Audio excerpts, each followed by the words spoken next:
Hello everybody and welcome back to Bookmas day 5, I think we're on now. We actually have the Christmas tree up for hopefully the remainder of these videos. They are kind of filmed a little bit here, there and everywhere. So in some of them the Christmas tree might be up, in some of them I might look different. It's all a bit like everywhere, to be honest. Some are pre-filmed, some are not. Anyways, today I have my November reading wrap up. So I didn't really read that many books in November. I did have a little bit of a slower reading month. Don't know why. I wasn't really in a book slump. I just felt like I was very busy and didn't have much time to read. But the books I did read were incredible. I read really good books this month. So I read 3 physical books, 1 book on my Kindle and 3 audiobooks. So it actually wasn't that much of a bad month. It just felt like it. It just felt like the books were taking me forever to get through. But I did read 7 in total, which I would say is like on average for what I normally read each month. So I'm going to go through the physical books first. So we're not going to be doing them in like order of how I actually read everything, because I'm going to do physicals, then the one on my Kindle, and then we'll do audiobooks. So before we actually get into today's video, I just want to say a quick thank you to the sponsor of today's video, which is yourpaperquest. Yourpaperquest is a UK based book subscription service that aims to promote indie and new emerging authors whilst also giving readers the chance to expand their genres and their tastes and kind of switch up the books that you get every month. So it is a book of the month monthly book subscription package with books from self-published authors that kind of revolve around a monthly theme. You can get little bookish bits in there as well as the opportunity and the invitation to join the monthly sort of book club where you can ask the authors questions. I just think it's a really good way of finding new authors or new genres that you might not typically gravitate towards, whilst obviously helping to promote self-published authors too. I will leave a link in the description box if you do want to check out Yourpaperquest. They are just so cute and obviously such a good way of branching out as a reader. So thank you so much to Yourpaperquest for sponsoring today's video, and make sure you do check them out. These are the 3 books that I read in November. Like I said, there are only 3 physical books, but they were all so good. Every single one of these is like above a 4 stars. So starting off with Fourthwi, I feel like everybody has read this. I was very late to the party, probably the last person on any form of book social media that has read this. It was just so hyped up that I was almost a little bit scared to go into it because I didn't want to be disappointed. I didn't want to wish that it had gone a different way or anything like that. I will say I don't think I enjoyed this as much as I thought I was going to. It wasn't like an instant 5 stars for me, which I know it was for a lot of other people, and I did think that it would be for me, to be honest, but it just wasn't. I did absolutely love it. Like, I think I rated this about a 4.5. Really gave me sort of like the nostalgic old fantasy vibes, like when you read The Maze Runner for the first time or The Hunger Games, that kind of era of fantasy. This gave me those same vibes, which I absolutely loved. I don't know if it was because I was a little bit later to reading it that my expectations were a little bit higher. I think if I had read this when it first came out, I maybe would have liked it a little bit more. This is obviously, like I said, I absolutely love this still. It's not that I didn't enjoy it, but the plot twists, I kind of guessed them both. And everyone was saying that like the last line was such a big cliffhanger and they didn't expect it, but I had kind of guessed it. So I don't know if, again, that kind of took away from it a little bit. But anyway, absolutely love this. If you don't know, this basically follows Violet. Wait, how do I explain this book in a simple way? You basically have 4 quadrants, I think. There is the Rider's Quadrant, the Scribe Quadrant, the Healer's Quadrant. What's the other one? Is it just those 3? And the Infantry Quadrant. I've just had to look at the map. So you have the 4 quadrants. We follow the main girl, Violet, who she has trained her whole life to be a scribe, but then all of a sudden her mum, who is like a very big, she's like a general in the army for the country, she I'm explaining this so bad, but it's because it doesn't have, you know, like normally they have the summary on the back. Okay, hang on, it's here. Is it going to be easy for me to read that? Okay, let's just read this instead. 20-year-old Violet Sorrengail was supposed to enter the scribe quadrant, living a quiet life among books and history. Now the Commanding General, her toughest Talon's mother, has ordered Violet to join the hundreds of candidates striving to become the elite of Navarre, dragon riders. When you're smaller than everyone else and your body is brittle, death is only a heartbeat away, because dragons don't bond to fragile humans, they incinerate them. With fewer dragons willing to bond than cadets, most would kill Violet to better their own chances of success. The rest would kill her just for being her mother's daughter. Like Xaden Ryson, the most powerful and ruthless wing leader in the Riders Quadrant. She'll need every edge her wits can give her just to see the next sunrise. Yet with every day that passes, the war outside grows more deadly. The kingdom's protective wards are failing and the death toll continues to rise. Even worse, Violet begins to suspect leadership is hiding a terrible secret. Everyone is Begaeth? Has an agenda, so sleep with one eye open, because once you enter, there are only two ways out: graduate or die. So yeah, this follows Violet. She's basically the underdog. No one thinks she's going to survive, but she kind of takes everybody by surprise. So we see her sort of journey through the Riders Quadrant, but then also on the outside, there are things happening within the kingdom, kind of like rebellions and government keeping secrets, and kind of like a war bubbling under the surface. But it was just so good. I never thought I would enjoy reading about dragons, but I truly did. They were my favourite characters in this, to be honest. I'm excited to read the second one, but she is chunky, like she is big, and I'm a little bit scared, but hopefully I will get into it because I did love this little world. Then the next book up is Powerless, because obviously I'm in my fantasy girl era. So this is another one that had been so highly hyped up, but I've just seen this everywhere. It is a romantasy, but it is slow burn, enemies to lovers, and it was just so good. I ate this up. This will be, actually both of these will be in a reading vlog that I think should be up before this one. But oh my god, I was literally kicking my feet, giggling and getting butterflies whilst I was reading this. So this follows Payden and Kai. Payden, again, fantasy books are so hard for me to explain. Basically, they live in a land, what is the kingdom called? Ilya. So they live in Ilya, which basically has the elites and the ordinaries. The elites obviously have powers, they are like magic, the ordinaries have none. Basically, the ordinaries are meant to be shunned, killed, whatever. There are meant to be no ordinaries in this kingdom. You have varying levels of like elites and magic people. The elites are obviously the elite, they're at the top, but then you have like mundanes and a few other people that are magic but not as powerful as the elites. But basically, Payden is an ordinary. No one is supposed to know. She is supposed to be dead, like the kingdom is not supposed to have any. And they also have trials every year that the elite take part in to essentially purge of the lesser magic people. Am I making any sense? I don't know. Let's just read the back. The elites have possessed power for decades, gifted to them by the plague, while those born ordinary are just that, banished from the kingdom of Ilya and shunned from society. No one knows this better than Payden Grey, an ordinary posing as a psychic to blend in with the elites. When she unsuspectingly saves one of Ilya's princes, Kai is there, she's thrown into the purging trials, a brutal competition showcasing the elites' powers. If the trials and the opponents within them don't kill her, the prince she's fighting feelings for will, if he discovers what Payden is, completely ordinary. So yeah, basically Kai is a prince. He is an elite, Payden is ordinary, but Kai also, his job is basically to get rid of the ordinaries. So it's very high stakes, just with them two anyways, but then you kind of add in the trials, which are pretty much the same as the Hunger Games. Like that is the best way that I can explain it. They do these trials every year to try and purge of whatever, like basically for the elites to showcase the power, one of them wins, whatever. Payden gets put into those trials, but obviously she has no powers. Kai is also in those trials and he is like the favourite to win.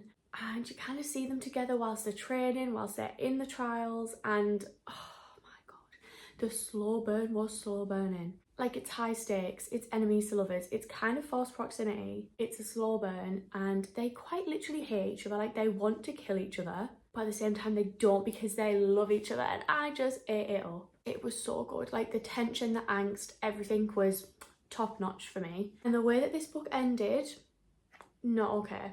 And we have to wait until next summer for book number 2. Again, I don't really know exactly what I would rate this. I just know it kind of falls within like the 4.5, 4.75 kind of mark. Absolutely loved it. And then the last physical book that I read is Us Against You by Frederick Backman. This is the second book in the sort of Beartown series. I read Beartown last year and it was actually a book that really caught me off guard. I had heard a lot of people talk about it, but it wasn't really one that was like jumping out at me. But then when I read it, it was just, oh, his writing style, the story, everything is just like, I don't even know how to describe it. I was literally so confused at how a book that was seemingly just about hockey had got me feeling all these emotions, and it was just incredible. So this sort of centres around Beartown, a small town in Sweden. So without spoiling too much about the first book centres around Maya and Kevin, and kind of something goes on between them. And then this book is kind of dealing with the repercussions of that, and it centres more around Benji. I absolutely loved Benji in the first book. Like, he is one of those characters that reading about them just makes you want to cry. I would almost compare him on some level to Jude from A Little Life. Not quite as extreme, but they kind of just gave me similar vibes in the sense that I would die for them. Like, I would die to protect them because it just made me want to sob. So this one does centre more around Benji and his story and what he is going through, and it's just very intense. It's told from a third person point of view, which I normally don't like, but for this it really works because all of the characters are fully fleshed out, but you learn little bits about them. The way that he tells a story is nothing like I've ever really read before. You kind of get bits and pieces from everyone's different point of views, and it all kind of links together, and his writing style is just beautiful. Beartown and Head are rival towns. They work out their differences on the hockey field. When Beartown's players do the unthinkable and defect ahead, it looks like Beartown has lost everything. But then a new team of misfits forms, and the rivalry rises more than a notch. As the big game approaches, pranks become incidents, rivalries turn to vendettas. By the game's end, someone from Beartown will be dead. So I don't really know how to describe it without reading the first book, but like I said, I did not think that I would end up enjoying, to be honest, either of these as much as I did, and I'm putting that all down to the way that Bachman writes. Like, it is just incredible. Again, I don't really know what I would rate this one. I'm doing really bad with ratings, but it's just because I really enjoyed them all. Like, all three books I absolutely loved, but I just don't know how to put a rating on them. Don't know, but I really loved this, and I'm pretty sure there is a third one as well, so I will definitely be picking that up, and that will hopefully be on my 2024 TBR. Okay, then going on to the books that I do not have the physical copies of. First one is the one that I read on Kindle, and that is A Curse for True Love.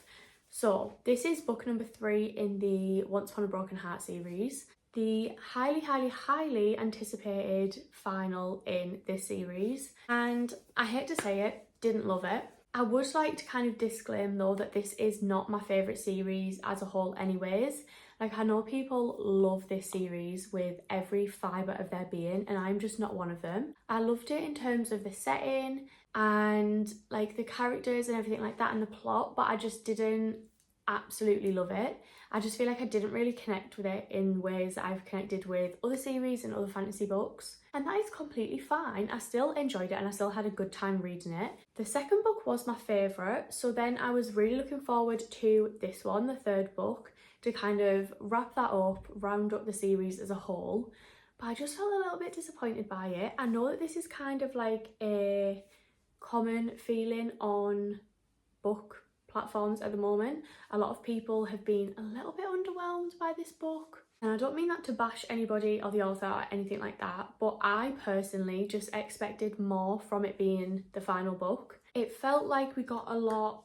I don't know if this is going to be spoilers because it's hard when you're talking about like a third book in a series because you're obviously going to mention stuff, so please be cautious. But it did focus a lot around Evangeline and Apollo. I didn't want Apollo in it as much as he was. Like, we barely got any Jacks, so... And the plot also kind of felt a little bit random to me. Like, I was listening to it on audiobook as well as reading it, and I feel like I kind of felt like I was missing little bits and I kept skipping it back, and then I was like, oh, I actually haven't missed anything. It's just kind of like a little bit of a random plot line. So I don't know, I was a little bit iffy by it. I didn't like not enjoy it by any means. I still enjoyed the book. It just felt a little bit weird that that was the story that they decided to run with for the last book. Obviously, I am happy that we kind of got the ending that everybody wanted, but it was just like the whole rest of the book up until like the final 3 chapters were a little bit off for me. And then because of that, the ending did feel a little bit rushed. And I don't want to say like lazy, but it just felt a little bit, okay, yeah, we need to wrap the book up. We'll give them the happy ending. Two villains, one girl, and a deadly battle for happily ever after. Evangeline Fox ventured to the magnificent north in search of a happy ending, and it seems as if she has it. She's married to a handsome prince and lives in a legendary castle, but Evangeline has no idea of the devastating price she's paid for this fairy tale. She doesn't know what she has lost, and her husband is determined to make sure she never finds out. But first he must kill Jax, the Prince of Hearts. Blood will be shed, hearts will be stolen, and true love will be put to a test in A Curse for True Love, the breathlessly anticipated conclusion to the Once Upon a Broken Heart trilogy. So yeah, it just wasn't really a favourite for me. Like I said, I didn't not like it. It just wasn't really what I was expecting from the last book. However, I do want to read is it Caraval? The Caraval series, trilogy, whatever that is, because I've heard people love that also, and the worlds kind of interlink. And then going on to audiobooks, I'm not going to talk about them too much because I did not rate a single one above a 3 stars. I do find that I rate audiobooks maybe not like harsher, but I just don't seem to rate them as high. I don't know what it is. I do also tend to prefer thrillers when I'm listening to an audiobook. Like, I would rarely listen to a romance book on audio, but I would prefer to listen to a thriller. But anyways, I listened to 3 audiobooks. So the first one was Hex Appeal. This was kind of like an end of October leading into November kind of read. It feels like forever ago though. But this was like a witchy kind of romance. Like I said, I read this literally just after Halloween, but I just didn't love it. I honestly found myself zoning out like so bad. I literally could tell you barely anything that happened in this book because I feel like I just was not interested, didn't like any of the characters, the plot was a little bit boring. So I was kind of just like not even listening to it properly. Like, I could barely tell you anything that happens apart from one of the main characters was meant to like bring winter in, but it was actually some like decade-long curse. Honestly, no idea. Essie Winterscale lives in a huge and ever-changing house in the village of Goodwinter in deepest, darkest Essex. She lives with various witches of various ages, one of whom is a bit salty about being hanged in the 1700s, one who keeps accidentally casting fertility spells, and one who knits things that create the future. All Essie ever wanted was to have a normal life, but in the end she found herself drawn back to Beldam House because she just can't stop her witchiness. Although the ability to instantly chill wine is pretty awesome, even she has to admit. Into this coven of chaos stumbles gorgeous clueless Josh, their new landlord, and he's just discovered his tenants haven't paid rent since the 1700s. As Josh is drawn further into the lives of the inhabitants of Beldam House, Essie is determined to keep him at broomstick's length. That is, until a family secret, lying hidden for centuries, puts Josh firmly under her spell. Yeah, I don't know, just didn't love it. I've read a few other sort of like witchy romances. I just preferred so much more to this one. And then I moved on to a thriller. I read Don't Let Us Stay by Nicola Sanders. So I did prefer this one, obviously a lot more than the last book. This was kind of like a standard, solid thriller for me. It wasn't really groundbreaking by any means. I guessed pretty much all of the plot twists, I think, but I still did enjoy it. Like, I was gripped throughout the book. It basically follows our main character, her husband, and then the husband's daughter. So the main character's stepdaughter. She moves in and like weird things are happening. We don't know about the backstories really. Things just aren't quite adding up. Someone inside your house wants you dead, but no one believes you. Joanne knows how lucky she is. Richard is a wonderful husband, Evie is the most gorgeous baby girl, they live in a beautiful house, life couldn't be better. Until Richard's 20-year-old daughter Chloe turns up. Chloe hasn't spoken to her father since the day he married Joanne 2 years ago, but Chloe wants to make peace. She'll even move in for a few weeks to help Joanne with a new baby. It sounds perfect, but when things happen that make Joanne feel like she's losing her mind, she begins to wonder, is Chloe really here to help, or has Joanne made a terrible mistake by letting her move in? And is it too late to ask her to leave? Yeah, so I feel like it's quite easy to guess what the plot is going to be, what the plot twists are going to be, how it's kind of going to end up. And like I said, I did, but I still enjoyed it. I'll probably rate it like a 3. I feel like a 3 is like a standard thriller rating for me, unless it really catches me off guard. And then the last one that I read is Ward D by Freida McFadden. This was my least favourite Freida McFadden book. Again, I don't know if it's because I listen to a lot of them on audio, but for this one especially, the main character was just so annoying to me. Like, she just drove me insane. I really did not like her. So that was a little bit off-putting, but also the actual plot of the book just for me was a little bit boring. Like, compared to other Freida books that I've read, just did not enjoy this one. Medical student Amy Brenner is spending the night in a locked psychiatric ward. Amy has been dreading her evening working on Ward D, the hospital's inpatient mental health unit. There are very specific reasons why she never wanted to do this required overnight rotation, reasons nobody can ever find out. And as the hours tick by, Amy grows increasingly convinced something terrible is happening within these tightly secured walls. When patients and staff start to vanish without a trace, it becomes clear that everyone on the unit is in grave danger. Amy's worst nightmare was spending the night on Ward D, and now she might never escape. So yeah, it just wasn't a favourite. Like I said, I have read other Freida books and I really enjoyed them. So I kind of went into this one thinking they would be the same.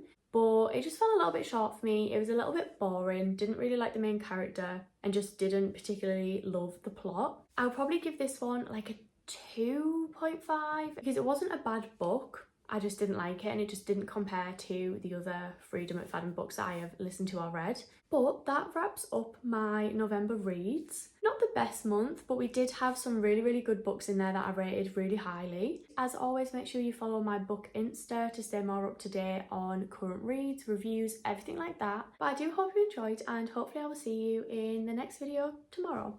Bye.